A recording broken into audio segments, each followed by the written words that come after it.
May 5th, 1945. The island of Okinawa, one of the bloodiest battlegrounds of the entire Pacific War. American soldiers are pinned down at the top of a 400-foot cliff, surrounded by Japanese forces. Dozens of men are wounded, many left for dead. Then, in the darkness, they hear a voice. "Lord, please help me get one more." Over the next 12 hours, one unarmed man lowered 75 wounded soldiers to safety, alone. No weapon, no backup, just faith, rope, and an iron will. This is the story of Desmond Doss. Desmond Thomas Doss was born on February 7, 1919, in Lynchburg, Virginia. He grew up in a deeply religious Seventh-day Adventist household, raised on two core beliefs: the sanctity of the Sabbath and the commandment, "Thou shalt not kill." On the wall of his childhood home hung a picture of the 10 Commandments. Young Desmond stared at the 6th commandment every single day. It wasn't just a rule to him, it was a promise. When the Japanese attacked Pearl Harbor in December 1941, Desmond was working in a shipyard, a job that qualified him for a military deferment. He could have stayed home. He could have sat out the war entirely. He chose to enlist. But there was a condition. Desmond refused to carry a weapon. Not out of cowardice, he wanted to serve his country. He simply would not kill another human being. He signed up as a combat medic. His unit, the 77th Infantry Division, did not make it easy for him. Soldiers called him a coward, a freak, a conscientious objector, and not in a respectful way. His commanding officers tried to have him discharged, claiming he was mentally unfit.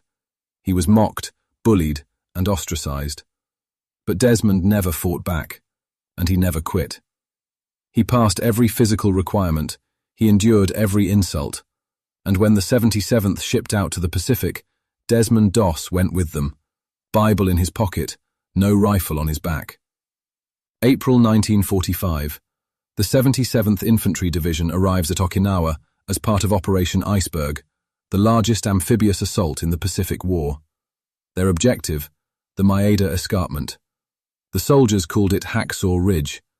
It was a plateau rising nearly 400 feet above the jungle floor, heavily fortified by Japanese troops dug into a honeycomb of tunnels and caves.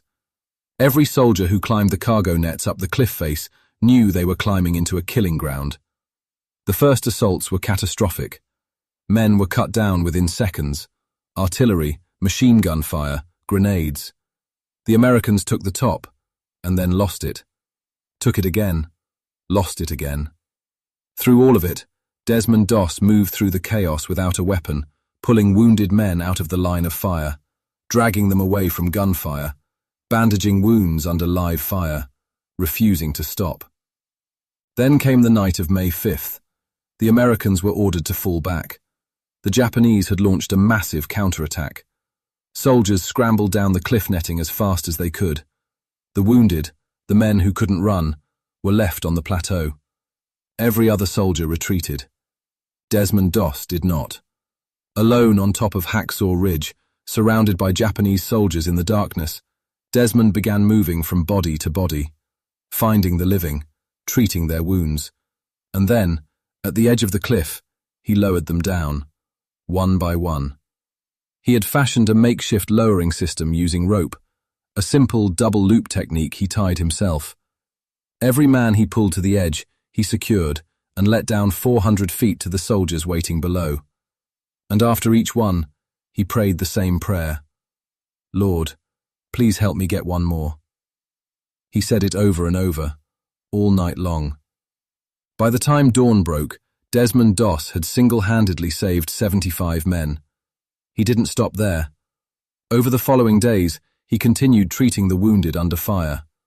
On May 21st, a grenade landed beside a group of soldiers. Desmond kicked it away and took the blast himself. He was hit with fragments in both legs. While waiting to be evacuated on a stretcher, he saw another wounded soldier who he thought needed the stretcher more. He rolled off, told the men to take the other soldier first, and treated himself with whatever he had left. When a sniper's bullet shattered his arm during the wait, he fashioned a makeshift splint out of a rifle stock and crawled 300 yards to reach medical help. On October 12, 1945, Desmond Doss stood before President Harry S. Truman in Washington, D.C. Truman reportedly told him, "I consider this a greater honor than being president." Desmond Doss became the first conscientious objector in American history to receive the Medal of Honor, the nation's highest military decoration. The citation read that he had saved his men under constant enemy fire without regard for his own safety. The same men who had mocked him, called him a coward, and begged their commanders to throw him out. Many of them were alive because of him. Desmond Doss returned home with severe injuries. He spent 5 years recovering from tuberculosis contracted during the war. He lost a lung. He lost most of his hearing. He lived quietly in Georgia, farming, until he passed away on March 23, 2006, at the age of 87. He never carried a gun. He never once took a life. And he saved 75 of them. In a war defined by firepower and fury, Desmond Doss proved that the most powerful weapon on the battlefield, in a war defined by firepower